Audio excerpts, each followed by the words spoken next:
I appreciate that.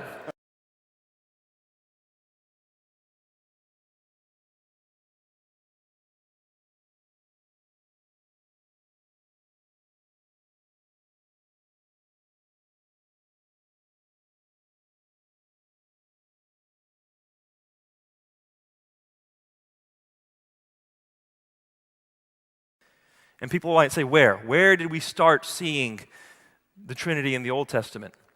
You see it again in the very same chapter where it says, we. God refers to himself as we, plurally. How can God refer to himself plurally? And some people say, well, the Queen of England does that. The plural of majesty was not used in Hebrew at that time. It was not convention. And then also when God says, we will create man in our image, male and female, we will make man. Male and female, in his image, and then it goes to plurality once again. Multiple times plurality in the Godhead. Dr. Heiser, in your book you argue that this Deuteronomy 32 worldview throws light on this famous text from the very first chapter of the Bible. Let us make humankind in our image, according to our likeness. Many ancient Catholic readers have thought that here in Genesis 1, God, that is, the Father, must have been talking to the Logos, to the pre-human Jesus, just before creating, when he says, let us make.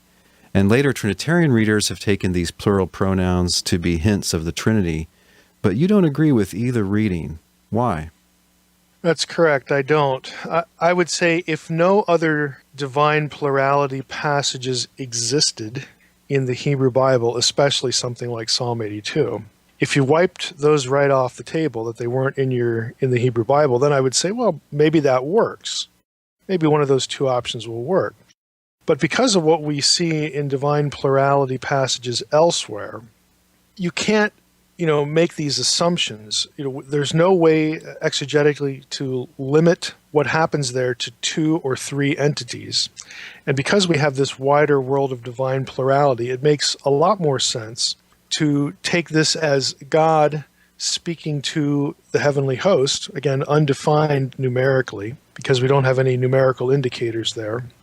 And he's announcing his intention to a group. Let us make, humankind in our image. Well, we get these plurals, and then when the creating actually happens, the plurals sort of revert back to singulars. Then it's God creating humankind in his image. I think the most natural reading of that, especially since Genesis 1, and of course Genesis 2 and 3 and on through really Genesis 11, is really tracking on other ancient Near Eastern texts for polemic purposes. And scholars, again, this is not anything new with me, scholars have known this for centuries, that really from Genesis 1 through 11, almost everything in there that is relating especially to the first three chapters, Genesis 6, the flood, and then on into Babel, almost everything in there is taking a swipe, taking a shot at the spiritual worldview of polytheistic cultures of which Israel was familiar and which Israel is rival to, or are rival to, the Israelite faith, the elevation of Yahweh, the God of Israel. And this is a classic case because we do have, in other ancient Near Eastern texts, almost word for word in some instances in Genesis 1 and 2, even down to syntactical constructions. This scene here takes a shot at the Babylonian creation story of humanity. And in that case, it's a God speaking again to a group. And there are similarities, and that literature is older. So when the Hebrew Bible is composed here, this is an intelligent decision to mimic something in some other religion and then give it a poke in the eye by virtue of asserting your own theological position. When this scene is created, there's a reason why, again, there's a familiarity built, and then there's a departure theologically from, again, this ancient Mesopotamia, in this case, creation story. We get this announcement to the group, hey, let's do this. But when the God of Israel creates and acts, he alone, again, the verb forms are all singular, the pronouns become singular. He alone is making the decision to create and is actually the one creating male and female humanity. And he's announcing that, and there's some relationship that group has to what's happening, but they are not co-creators there. So the singular language, again, you could actually use against, the sort of co-creating language that you would need with the Logos figure. Well, the Logos figure is not even in view here. Again, this is polemic language to distance what's happening from other, again, accounts, other religions, other beliefs in the ancient Near East that the writer of Genesis, again, has taken a shot at. So it just makes a lot more sense contextually in what we're dealing with, and also not reading the New Testament back into the Old. It makes sense contextually just to sort of read it for what it is. God announces to a group, this is what we're going to do, and then he does it. He acts on his own behalf, his own creative power, and the result is humanity. So that also has the benefit of, if we look at Genesis 1 this way, and then we encounter these other divine plurality passages, especially where the guys in the other room, the divine characters in the room, let's just put it that way. When you get the divine characters in the same room, and some of them turn out to be bad and under judgment, and they're going to die like men, okay, reference back to Psalm 82, then it's easy to decipher that. If all you were thinking was the Trinity from Genesis 1, then starting to encounter these other passages like Psalm 82, now you're in trouble, because now you have the other members of the Trinity as corrupt. Now you have God chastising the Son and the Spirit and saying, hey, you're going to die like men because of what you've done bad here. You're corrupt and evil and wicked. Well, I mean, that just creates a conundrum, which is why in a lot of English translations and a lot of, again, early Christian discussion, Psalm 82, the plural Elohim of Psalm 82 are treated as though they're humans, because they have to get out of that quandary. In some respect, they've been thinking divine plurality means the Trinity all the way along. Then when you encounter a passage like Psalm 82, oh, the gods there aren't really gods, they're humans. Well, how in the world does that happen? Well, it basically happens because we need it to happen, because otherwise we're in trouble, theologically, because we haven't been thinking outside the Trinity box. We haven't really been thinking contextually back in Genesis 1.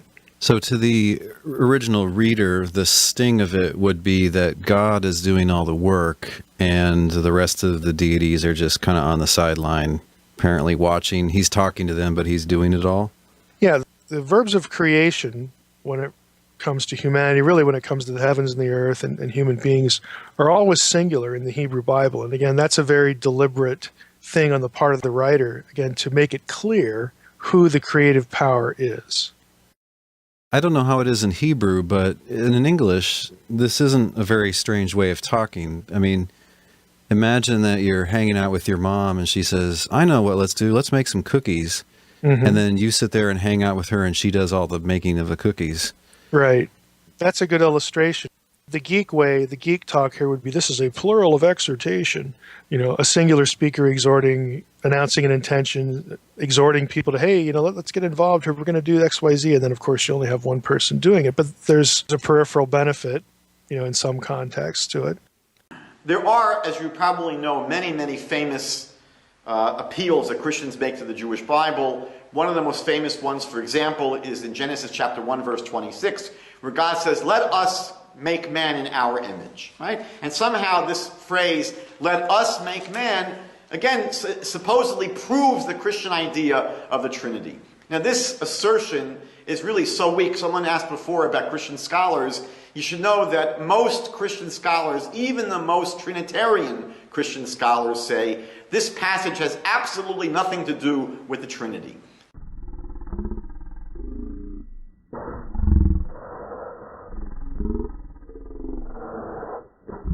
You should know that most Christian scholars, even the most Trinitarian Christian scholars, say this passage has absolutely nothing to do with the Trinity.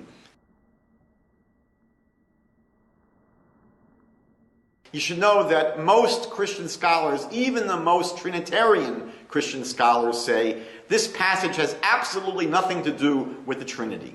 They will either say that this passage where God says, let us make man in our image, they refer to it either as God addressing the celestial beings in heaven. So in the creation of man, God addresses the angels, the heavenly court, and God speaks to the angels and says, let us create man. The rabbis say that what God is doing basically is teaching an ethical lesson that when we do something, we should consult with our subordinates.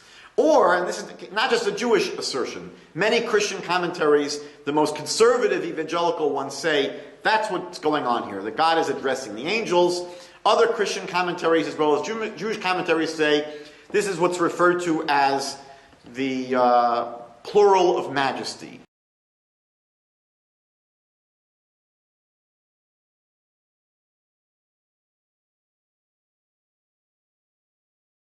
Plural of majesty was not used in Hebrew at that time. It was not convention. That we see examples in the Bible where a king will speak in the plural. In Daniel, there's a passage where the king says, "What shall we do?" Right? He didn't become all of a sudden a person with split personalities. But it's common, editorial writers will speak in the we, it's called the editorial we, and royalty will speak, what will we do? So in the Bible, God says, let us create man.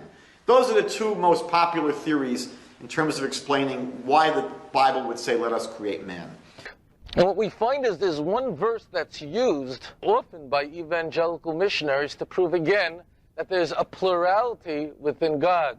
Genesis 1:26, and God said, let us make man in our image after our likeness. This is a well-known verse, and Christians will say, aha, here you have an open proof, a clear example where there's a plurality within the Godhead. There is not one God alone, just God the Father who you Jews pray to, but there's many, there's more than one. That's why it says, Nasa Adam, let us make man in our image. Now, one of the reasons why I usually don't cover this is because this argument is so erroneous. It lacks so much foundation. It says so much about the person who is bringing it up.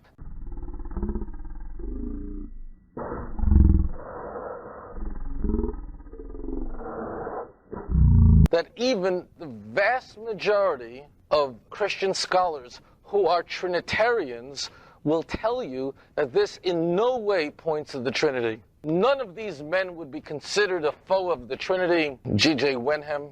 Christians have traditionally seen Genesis 1:26 as enumerating. And by the way, I always feel that anyone who uses such a fancy word like that has to be right, which means foreshadowing the Trinity. It is now universally admitted that this was not what the plural meant to the original author. If you take out an NIV study Bible, these are not Unitarians here.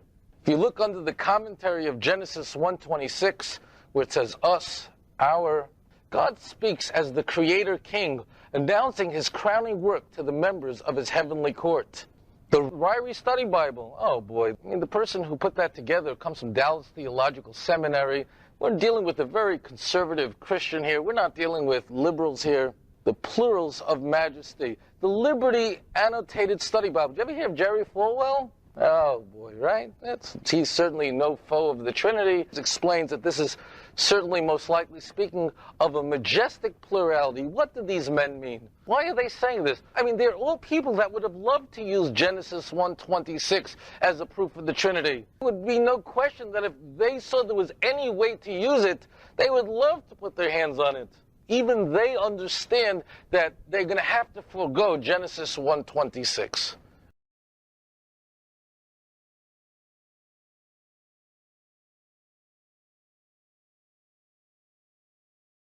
Is some people will say to me, but Nabil, the Trinity is not present in the Old Testament. This is something new that Christians came up with. Is that the concept of the Trinity only came up after Christians already accepted the deity of Jesus. It was an effort, a philosophical effort to justify something they believed already, an absurdity they believed already. To believe a man is God, they had to come up with an idea of the Trinity. It wasn't that they first came up with the idea of the Trinity and then they said, oh, Jesus is the one that fits into the Trinity. Before Jesus came to the world, no one thought of the Trinity. So the Trinity is an excuse for idolatry.